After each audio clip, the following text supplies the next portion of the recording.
लोकतंत्र है, लोकतंत्र की चक्की महीन पीसती है और आवाज संवैधानिक तरीके से उठाते रहिए, आपको न्याय मिलेगा।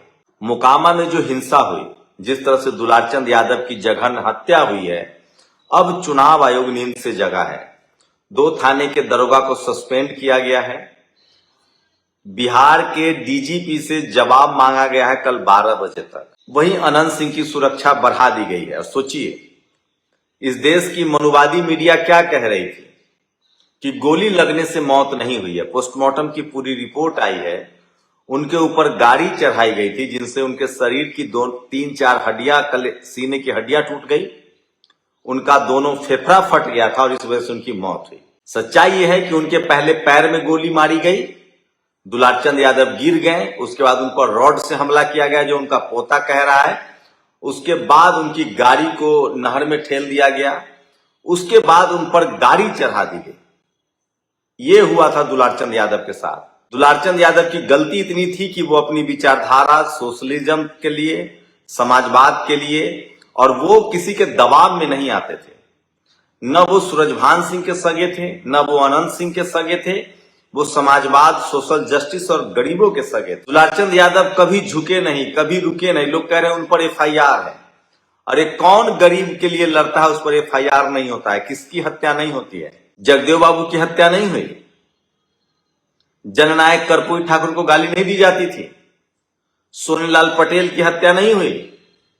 कितनी राजनीतिक हत्याएं नहीं हुई है? तो दुलारचंद यादव की हत्या जो है वो जघन्य हत्या है और वो पूरी तरह से एक आपराधिक साजिश है और लोकतंत्र के नाम पर धब्बा है। जो लोग लोकतंत्र को अपने कब्जा में करना चाहते हैं, जो लोगों को डराना चाहते हैं, धमकाना चाहते हैं, ताकत के दम पर उसका वोट लेना चाहते हैं, कि हम लोग लोकतंत्र को मानने वाले हैं, आवाज उठाते रहिए। मोकामा एक दिन आजाद होगा।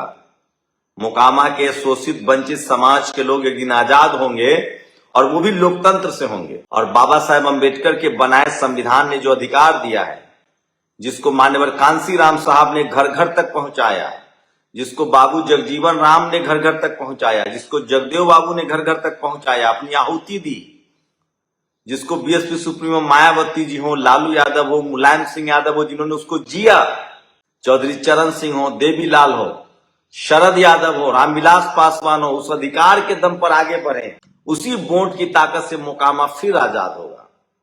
ये पूरी तरह से डेमोक्रेसी की हत्या है, लोकतंत्र की हत्या है और इसे बर्दाश्त नहीं किया जा सकता। और सोचिए, मीडिया किस तरह से झूठ बोल रही है, आप कल्पना कर सकते हैं? दुलारचंद यादव की हत्या हुई, उसको गोली नहीं लगी, अरे गोली पैर में मारी गई, वो गिर गए। अब तो पोस्टमार्टम रिपोर्ट आई है, उनके सीने की 3 हड्डियां टूटी हुई है।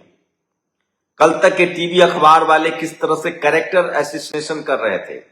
दर्जनों एफआईआर जिन लोगों पर है उनको कहा जाता है छोटे सरकार, बाहुबली, महिमा मंडित किया जाता है।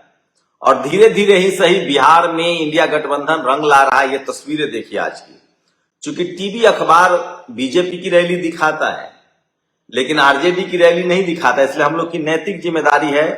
तो आज कुछ बड़ी बड़ी रैलियां हुई है जो आपको मैं सोशल मीडिया पर बता रहा हूं। लेकिन सबसे बड़ी एक और खबर है, वोट चोरी के खिलाफ महाराष्ट्र में सबसे बड़ा प्रदर्शन एमबीए ने किया है। सोचिए, सबसे बड़ा प्रदर्शन इंडिया रैली ने किया है वोट चोरी के खिलाफ। ये तस्वीरें देखिए जो कोई टीवी अखबार आपको नहीं दिखाएगा। आज ही मुंबई में वोट चोरी के खिलाफ क्या किसी टीवी अखबार ने दिखाया? ये सिर्फ सोशल मीडिया पर चल रहा है, कोई टीवी अखबार नहीं दिखाएगा। ममता बनर्जी ने कहा कि मैं बंगाल में एसआईआर के विरोध में सड़कों पर उतरूंगी।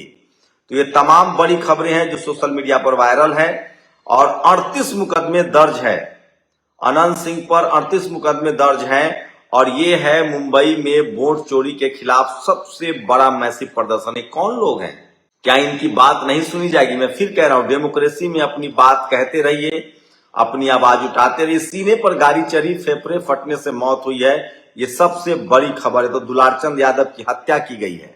सोचिए इस देश में किस तरह से डिक्टेटरशिप है। दिल्ली यूनिवर्सिटी में एक एबीपी की छात्र, चुनी हुई छात्र सेक्रेटरी, ज्वाइंट सेक्रेटरी डूसू की दीपिका झा ने एक प्रोफेसर को, सीनियर प्रोफेसर सुजीत कुमार को थप्पड़ मारा। अब डूसू के लोग, सोचिए, तो ये ताकत कहां से मिलती है? ये ताकत जातिवाद से मिलती है, मनुवाद से मिलती है। और तमाम वीडियो में साफ दिख रहा है, ये वीडियो देख रहे हैं, जो अनंत सिंह के सुरक्षा में लगे लोग हैं वो भी गाली गलौज करते हैं। चुनाव आयोग मर चुका है क्या? चुनाव के बीच 10,000 की रिश्वत बांटी जा रही है। सोचिए, सरकार चुनाव के दौरान 10-10 हजार अकाउंट में महिलाओं के पैसे डाल रही है। जेडीयू के संजय झा कह रहे हैं कि महिला विरोधी है विपक्ष। चुनाव में आप 1 रुपया नहीं बांट सकते हैं, 50,000 रुपए नोट लेके नहीं चल सकते, और सरेआम महिलाओं के अकाउंट में 10-10 हजार रुपए डाले जा रहे हैं। लोकतंत्र का मजाक उड़ाया जा रहा है, सोचिए।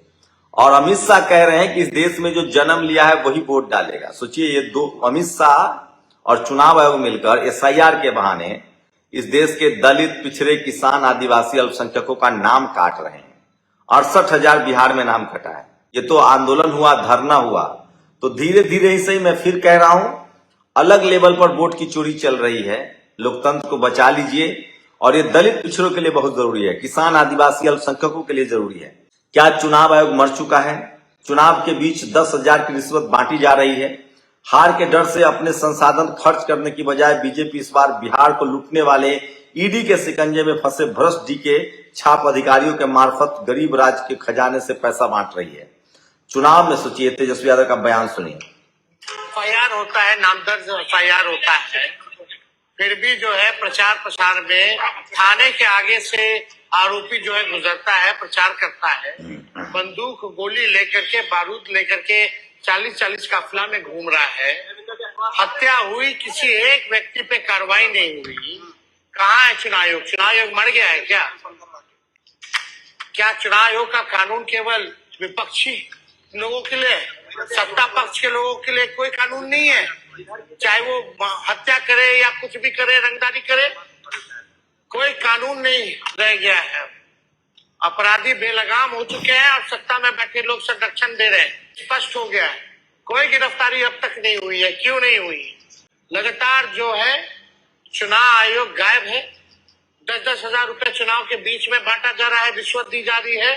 चुनाव आयोग कहीं नहीं नजर आ रहा, कोई एक्शन नहीं ले रहा।